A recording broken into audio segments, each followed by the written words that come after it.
connaissait mon père, alors ils lui ont conseillé de m'inscrire aux Beaux-Arts. Ils m'ont inscrit en architecture et c'est moi-même qui a bifurqué vers la peinture, sans le dire à mes parents. Une fois, mon père est venu se renseigner à l'école de Beaux-Arts, il lui dit « travaille très bien ».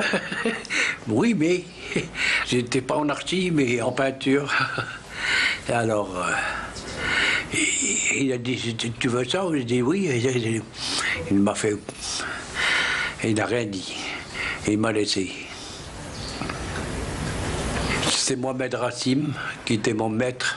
C'était le seul Algérien qu'il y avait. Mais c'était des gens de droite.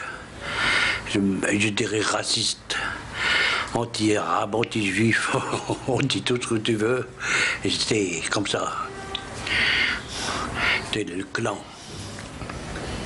Et je le longeais de la rue de la Lyre, place du gouvernement, et l'école des Beaux-Arts était dans le quartier de la Marine. Alors, une vieille bâtisse.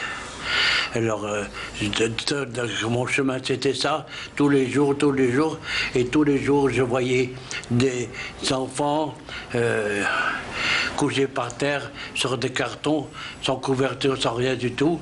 Et ça me scandalisait, ça me révoltait. Le Christ hurlant sous vos bombes. Jésus-Christ qui hurlait sous les bombardements qu'il y avait en Vietnam à l'époque et autres pays. J'ai fait comme s'il revenait sur terre et qu'il voyait toutes les saloperies qu'ils ont fait. Il était scandalisé.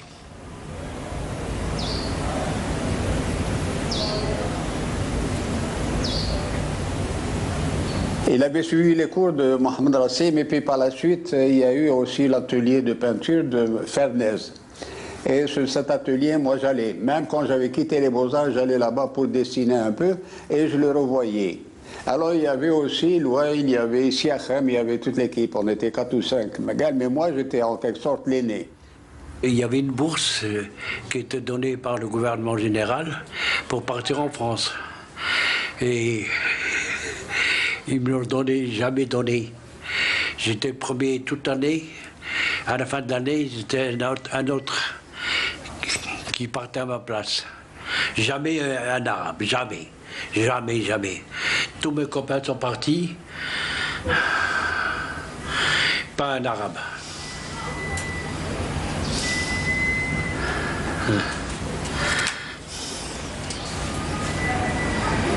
Le groupe 51, c'était une tentative pour créer un groupe artistico-littéraire. Il y avait des peintres, il y avait des sculpteurs et il y avait des poètes. Comme Katabiassine était célèbre, on l'a invité pour avoir nous, c'est notre ténor. C'est là qu'on a rencontré Jean Sénac, on a rencontré Sauveur-Guerrero, on a rencontré Jean Simian, on a rencontré Albert Camus, et j'en passe. Ouais.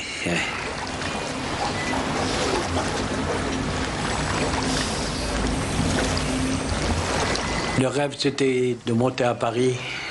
Parce que Paris, c'était la liberté, c'était l'indépendance. Paris, c'était un tas de mythes.